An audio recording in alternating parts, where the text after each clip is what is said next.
Hey everyone, how's it going? So in this one, we're going to look at modeling the chassis body. So this is created in SolidWorks using the sheet metal tool. So we're going to sort of go through the process of coming up with the initial shape and then converting the initial shape into separate sheet metal parts over the next few videos probably. So first thing that we would have done, so first we'll go File, we'll go to New Part.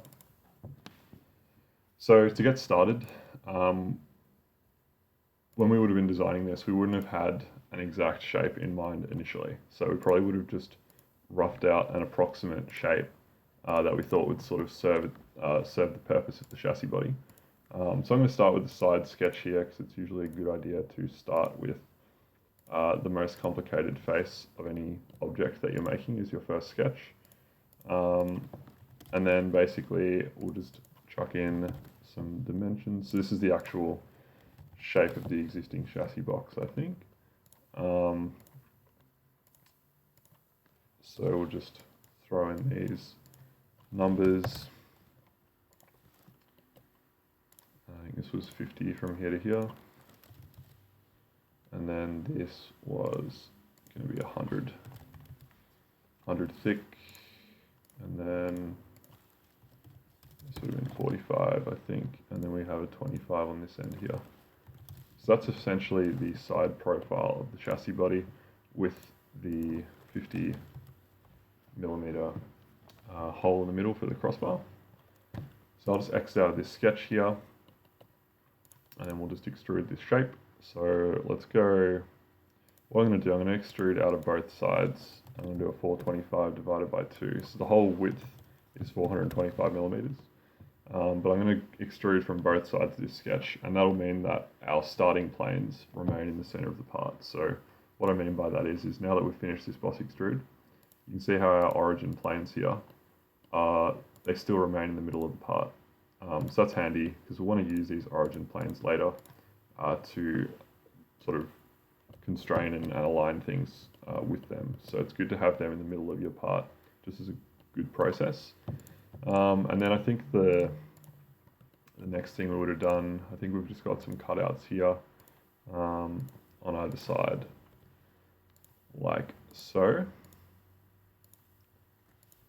I think these were 17 degrees. This might not be exactly what our chassis body is, but it should give you guys a rough approximation of what it was. But yeah, hopefully this video will sort of show you the process of making it. It won't necessarily be identical. So I think it was something like that approximately. And then we'll just extrude and cut out these. Whenever you just need to cut straight through something, it's usually good just to use the through all end condition instead of just specifying an arbitrary distance. Just in case your geometry changes down the track, an arbitrary distance might not cut all the way through. So it's better just to go through all if that's always what you'd want. So there we go. So that's our rough chassis body shape, and we can see that it's very similar to this in shape. And yeah, so essentially this is what we would have started with. At this point, this is probably a good stage to start considering a couple of things. So this is what we call sort of like a Crayola CAD. That's kind of like a term that's used quite a bit, essentially just for like a rough brainstorming kind of CAD ideas. So let's not get into too much detail of finessing this shape until the team has agreed that this is the shape that you want to proceed with. Because as soon as we start to go down the path of detailing these sheet metal components, it gets very hard to change the overall geometry at that point, or it gets progressively harder. So you don't want to invest time in finessing the detail of all these parts until you know that your core geometry is gonna remain the same. So in fact, what I would probably do at this point is let's throw a save on this part here. We'll just call it chassis body in this case, and we'll just call this. Let's call it. I think we use O1 for our chassis body, so we'll just call it O1 body. And yep, so we'll leave it at that for now. So the next thing we're going to do, let's open up an assembly. And at this point, it's probably a good idea to consider the other parts that are going to be interfacing with this volume. So what I'm going to do, I'm going to bring in the body here. And now this body has a couple of things attached to it. So it's going to have a science box attached to it in some way and an arm most likely. So they're sort of the main things we've got to consider.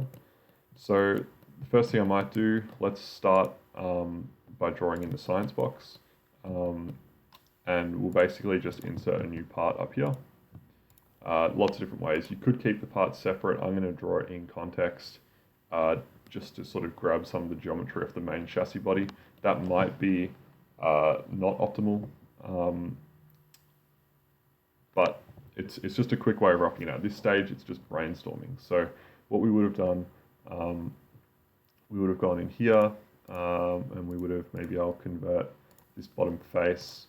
I'll then extrude this. I think the science box is 150, and then maybe we'll do, it's got like a cutaway on the back side there. So I'm just going to rotate this around a little bit, and then let's do a sketch on this side. Oops. Okay, it's just going to do that. Let's cut out this portion of the body, and we'll just make it. So obviously I'm copying the one we currently have, but this is probably the right approach early on for drawing the new science box and chassis body. We'll just be roughing everything out approximately like this first to make sure everyone's happy before going into the detail design. Cool, so that's essentially what the science box looks like, or it did look like. And then what we can do, we can also put in an arm plate, so we know that maybe we want our, actually let's go for a new in context part here. Let's go File, New Part, and we'll click OK. Start it on this top face, so I'm assuming that's where we want our arm to go. And then what we might do, we might just do a rectangle like this. Maybe we'll go 2 rectangles with some holes on it. I think our existing arm had about a 150 by 150 bolt sort of square on it, so we'll just draw that in.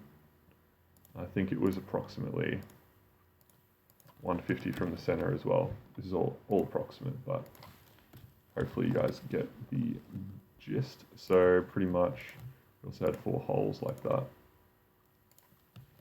And essentially you just want as much information in here as possible to start with. So when you are sort of deciding on your final sort of shape and size, you got everything in the one place, so you can sort of visualize how everything's going to go together.